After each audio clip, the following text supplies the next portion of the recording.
Alrighty, welcome in everybody. I want to thank everybody watching live, and I want to thank everybody who's watching on the replay. I got a very special interview with a very special guest. I'm going to be fortunate enough to watch his upcoming fight in person, Mr. Chordale Booker. So, first of all, I want you to kind of formally introduce yourself, and then a bit about the upcoming fight and any tickets or anything like that. We'll circle back to the fight afterwards, but just to start, kind of just introduce yourself, the upcoming fight, and in any way fans or anybody watching can get tickets or support this upcoming fight that you have coming up because it's definitely going to be a good one. First, thank you for having me on the show. I'm Cordale Booker, the gift, Cordale uh, Booker. Uh, you get my tickets on my Instagram. It's the link in my bio. Um, I've won the national championships. I went to the Olympic trials, placed third there. I went to the first final, lost. Um, Won the Golden Gloves twice. I won in New York and I won in Lowell, and I actually won Western New England. So I guess you could say three.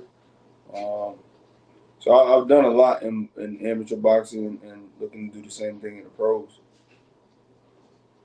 Sure, and as I said, thank you for your time. I appreciate it. I'm definitely excited to see your upcoming fight. So the first thing I want to talk about is how did I always want like to ask fighters how did they get into boxing, and was there a certain fighter that got you interested in the sport? Did you kind of fall in love in the sport? Like how did that kind of whole process begin for you? For me, I got into boxing because it was something that I wanted to do when I was younger. And when I was in middle school, I kind of had a liking for boxing. I played a lot of fight night. We didn't have any gyms in our area, so it was just like, well, what was I gonna do? So I used to just box outside with my friends.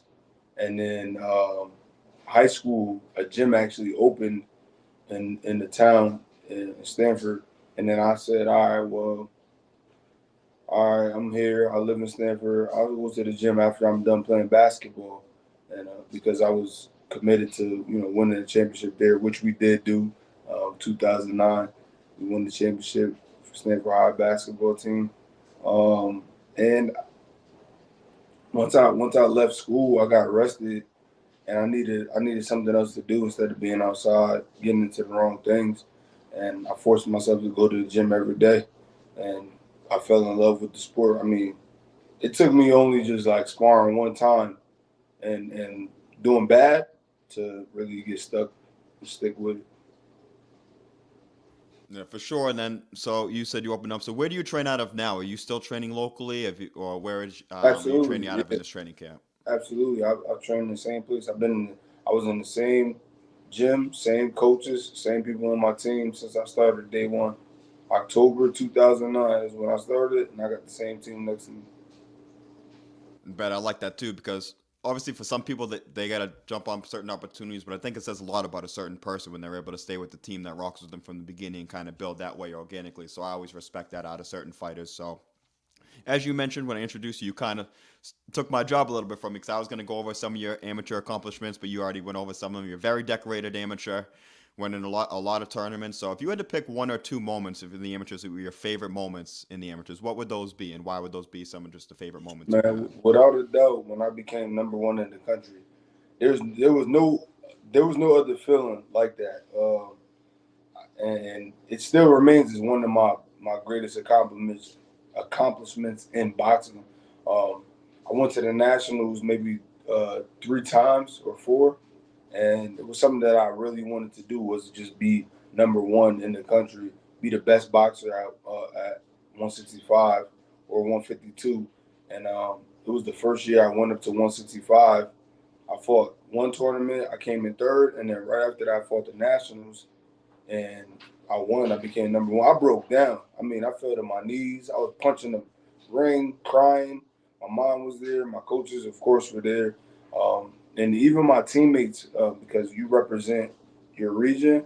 They were all just like, even some of them started to cry because they just saw how much it meant to me, um, that how much I put into the sport. And it still remains one of the best moments. I gotta make sure I share that. I want to put that up on Instagram later. Yeah, and that's one thing too. The more I start to go around gyms and see things, that boxing is an individual sport, but there is still the team aspect with it too. So as you said, when you accomplish things or other guys in your gym accomplish things, you get just as much out of it watching somebody else from your team or something else do it than you do yourself accomplishing things, and that just speaks to the whole team aspect and just the camaraderie you have with your guys as a whole too. Yeah. I had a good team around me, and I'm blessed to always have had good people around me. Yeah, for sure, for sure. And then this is one thing I like to ask guys, someone like you, because you spent a lot of time, you did a lot of great things in the amateurs. Some people have a seamless transition from the amateurs to the pros. Some people have a few, just it takes some time to transition. So, is there one thing, or like, did you have a seamless transition from the amateurs to the pros style wise, or is there one thing that kind of took a little time to get used to, or what was the biggest difference going from the amateurs to the professional ranks?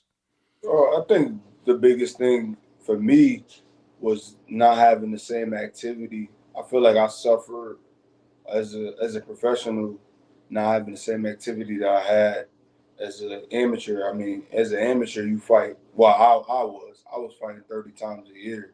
So you go from fighting 30 times a year to fighting maybe twice. The most I've had in the year was five, which is very active. Last year I actually fought four times, so I was very active and I felt well. And now, I stopped three out of the four guys because I was being active. The first guy didn't stop, then I stopped the next three because I'm just in the gym. I'm focused on training. I'm sparring, and when you turn pro, you just don't have the same activity, and that can make you slow down as a fighter. Not always being in the gym or always being ready to train because you don't know when your next time you're gonna be able to fight. And I took this year or last year to just I took anything that was thrown at me. I didn't turn down any fights. I took whatever I could, whether if it was a good payday or not. Yeah, and obviously for someone like me, it's easier said than done. But I think a lot of people would say the same thing with you. Just you want to take the most fights you can, even if it's not the most money right away. It can lead to bigger opportunities. And you're going to fight multiple times, so you can increase your paycheck. And I know that this day in boxing, fighters aren't as active as much as they used to be. And I think that when you see big matchups, normally the more active guy tends to have more success against the more inactive guy. We've seen that as of recently. So I think that is a big difference, and that's good to see that you're following in those footsteps of. And even if you're not as active for fights, you've been active recently, but you're still in the gym working on those things, so you're still Yeah, keeping your tools as sharp as possible. yeah. It's not like fighting. It's not like actually doing it though. Yep. So you've had some big moments in your career, especially early on. You got to fight on some PBC undercards, some really big shows. So what was the experience like fighting on some of those undercards early in your career and being able to be on some of those big shows on big platforms? It was great. I mean, those things made me really see like how good I can be. Some of them showed me, how much better, how much more I need to learn. Being in the gym, even with those guys like that I fought under Julian Williams, and I've also sparred him. Very sharp fighter. They showed me these things like that I need to work on. Tony Harrison, I fought on his undercard.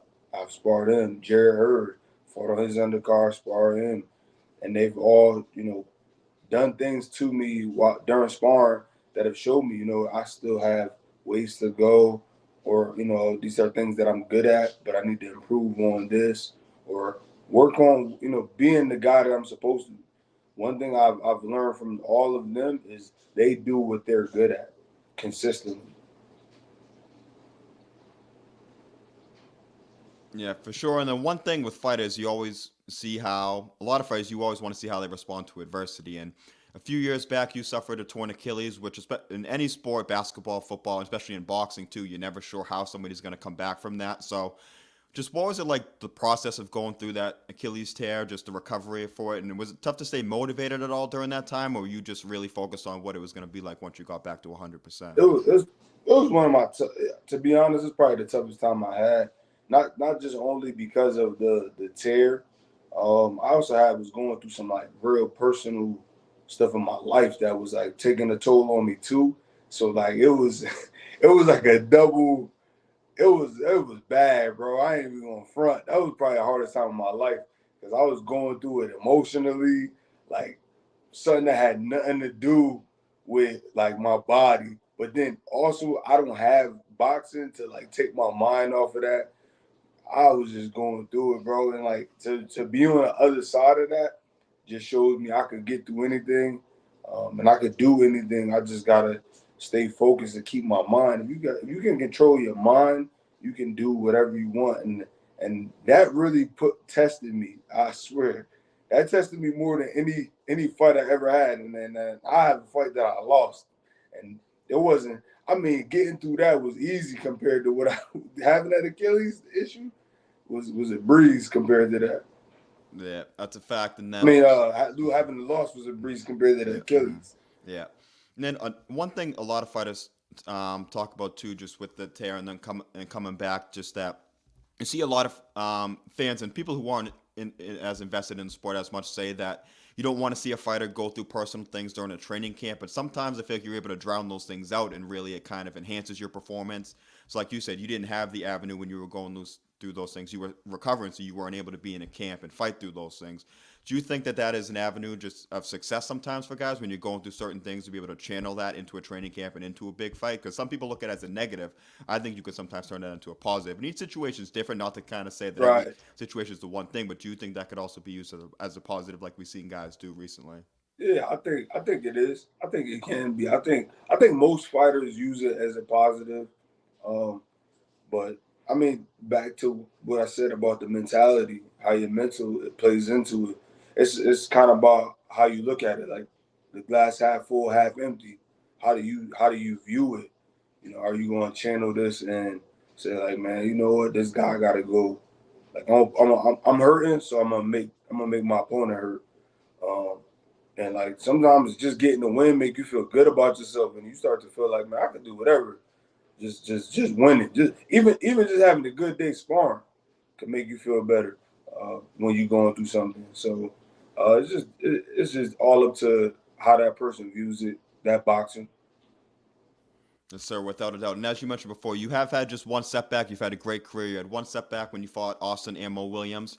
But one thing I always like to see in a fighter, it's not to me, it's not really how you lose, it's how you bounce back after a loss. So you've been very active, like you said. You've had 4 wins, and especially 3 straight knockouts against great opposition since then. You're really, I think, you've turned that loss into a lesson. You've kind of learned from it. So speak on how you've learned from that defeat and how you've been able to bounce back and be so active, and how important it is to get right back in the gym and get right back in the ring after a setback like that. It was just like one of them things where I had to just take it on the chin, literally and figuratively.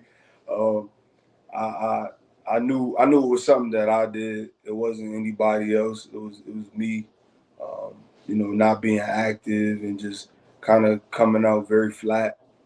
And I learned from that. I come out with a sense of urgency now, making sure I'm not just coming out just acting like these guys aren't here to do the same thing I'm here to do. Trying to get paid and get to the next fight. So just and honestly, it made me teach my fighters better too, and let them know like, yo, you need to come on my amateurs. I don't have any pro guys. My amateurs, I'm telling them like, yo, this dude coming to win. Um, and I think that's like it was the best thing that could have happened because now it's gone. Like the O is gone. So for me, like when somebody presents a fight to me, I'm just like, bro, I'm not holding on to will I win?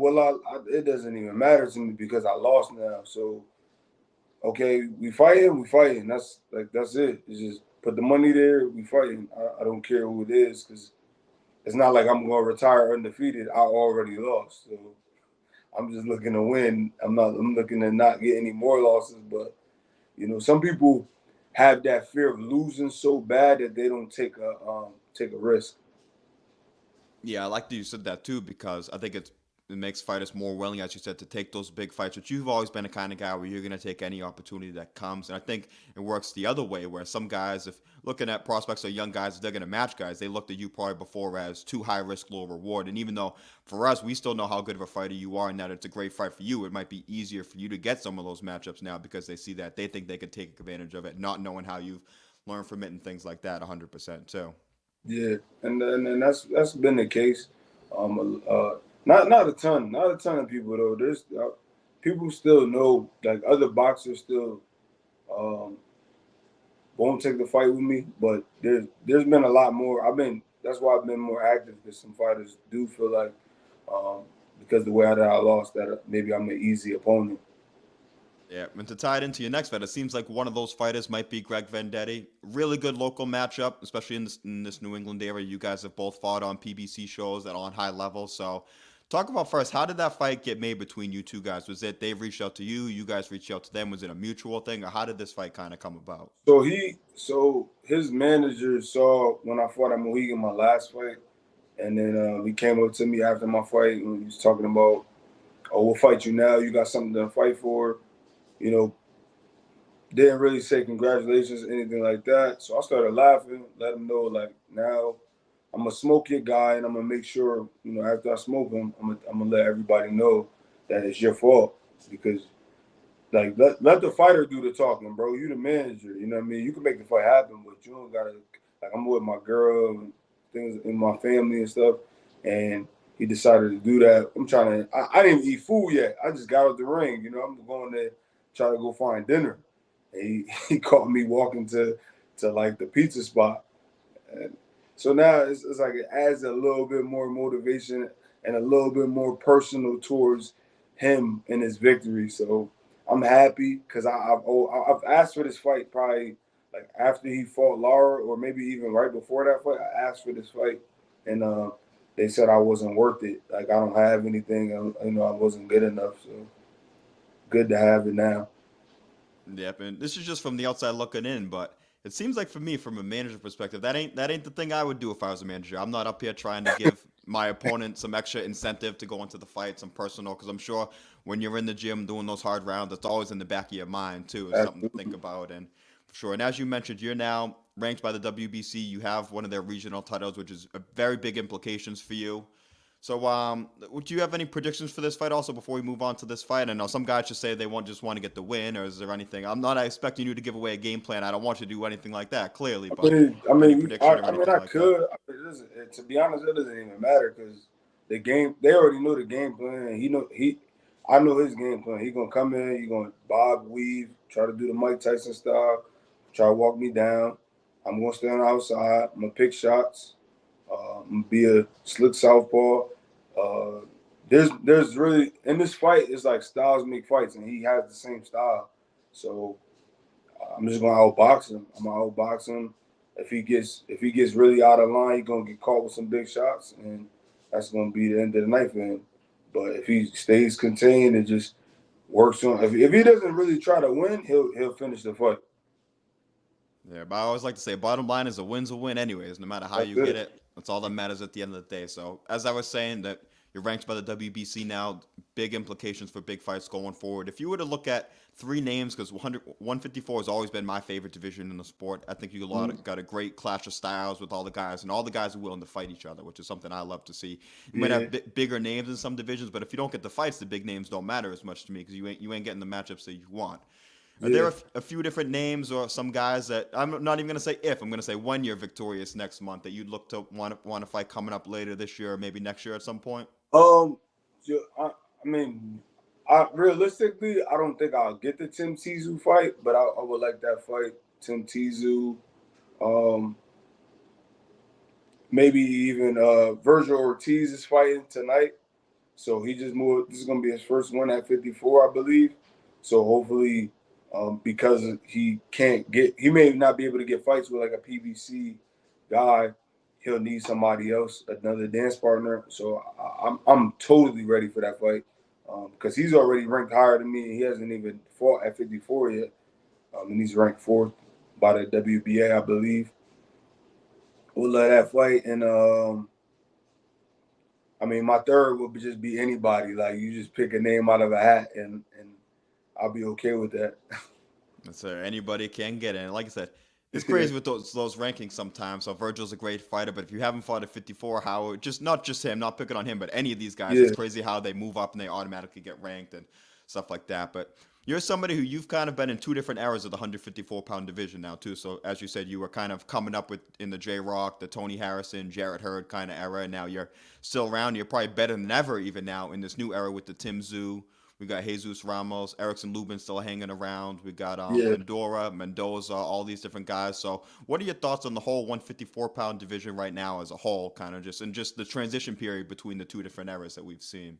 Uh, I actually just posted that I'm in the middle child of boxing. That I'm in between two generations. I'm the bridge right now. I'm trying to like keep the old school, but also keep up with the enthusiasm and stay connected to the younger guys, what they're doing as far as like promotion and selling themselves. But like I think we got the best. I wouldn't say we have the best talent in boxing, but we have the most players talent wise in boxing. So like I like guys like Shakur, Devin Haney, Tank, and they're in a different weight class, right? But I think all of them are super talented. I don't, but I just feel like we have way more like known got the belts have been passed around between all these guys because you don't know who can win that night, right? Like Tony went with Jerry Hurd, and J Rock went against Hurd, beat Hurd. Like it just kept getting passed around. Then Rosario beat J Rock. Then Charlo stopped Rosario. It's just the belt got shifted, and you don't really see that between weight classes. It's like a guy who dominates and he just reigns. And 54, there's no reigning champion. Nobody reigning over the weight class. I mean, you can kind of say Charlo, but Charlo lost to Tony Harrison, right? And then and then avenged that loss, but then he lost to Canelo, but it wasn't at 54. But there's no reigning 154 champion. Yeah, and Mel's been the guy, but who even knows if he's going to come back to 54 at this point? We've seen when guys Right. go up and down in weight. If I were on his corner, I'd probably say go up to 60 at this point. It's boxing's got a bad history of guys moving up and down in weight and then going up and then moving back down and Right. stuff like that. So last thing I want to ask you, and then I got one more question after this, but just some general goals that you have for yourself in the sport going in 2024, and then also kind of just going forward. It can be general, it can be achievement based, or just anything like that. Just goals that you have for yourself in the sport. 2024, I'm looking to really get like an opportunity to fight a guy who's ranked above me in any sanctioning body. Anything that can move me up the ranks, I'm looking forward to. Even if it's a guy who may be a high risk, low reward, I really want to just test myself. I don't want to leave the sport and say, "Oh, I didn't do this or I didn't fight this guy because I was too busy trying to protect my win and my loss ratio." I'm 21-1. I can't keep just sitting around. I need an opportunity. So even if the money that isn't there completely, I'm sticking to what I did last year and just giving myself a chance and just like I said, you know what I mean? Like the shirt said, betting on myself. I'm betting on myself. So uh, that's really my biggest goal. Just go out there, perform, take what's on the table. Yes, sir. That's the way to go. And I got one more question that kind of came up as we were talking a bit, because you kind of remind me of a guy who I've gotten to know really well. It's funny, also a 154-pound guy for a long time, a local guy, but Mark DeLuca.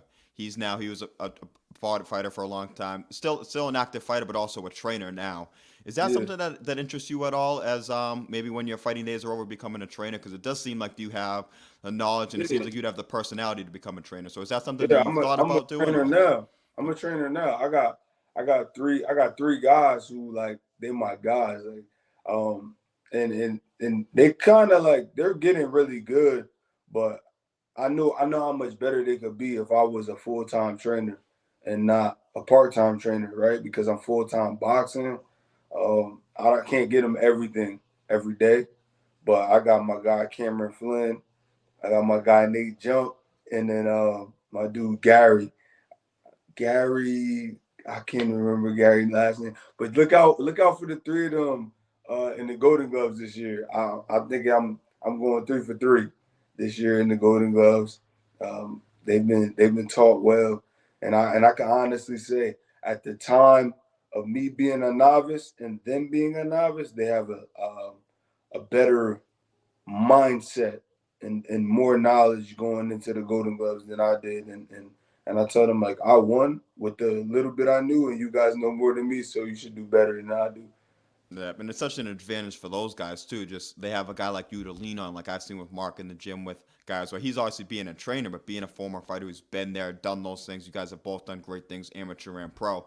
It just Yeah, gives probably them that much more confidence in themselves, knowing that they got a guy like you backing them in their corner as well. And the guy they're opposite in the ring probably isn't going to have someone as accomplished as yeah, you in there right, too. So I'm sure right. that makes them feel better as well. Yeah, that definitely gives him an edge, and because he's been there, like he can show them, especially if he's like coaching southpaws as well, because he's a southpaw, and he fought Kell Brook, right? Yeah. Mm-hmm. Right, yeah. So he's made it up to the top. That's being at the top of the sport. Whether you win or lose, he made it to the top of the sport, and he didn't. Uh, he didn't do bad in that fight. I think he got stopped late, but I mean, I don't feel like he did bad in that fight. So I mean, hats off to him and everything he's doing, because he definitely was a solid fighter, whether he's continued to fight or not. Yes, sir. And then before we wrap up, I just want to thank you again for your time. I hit you up, you hit me right back, and we got the set. I want to shout out your guy, Paul, your manager, because he helped Yeah. get this all set up and everything too. But I know we did it at the beginning, but I want to stress this at the end too, that you have a big fight coming up against Greg Vendetti, February, the Mohegan Sun. It is. What's the date on that? Is it February? February 3rd. February February 3rd. 3rd. That's right. Okay. I thought it was. I didn't want to misspeak. So February 3rd, Mohegan Sun in Connecticut. Very, very big fight. And then one last time, do you want to plug if anybody's watching, how they can get tickets or how they can kind of just support Please, you and support yeah, this go to fight? my Instagram. Please check my Instagram out. Go to the link in my bio.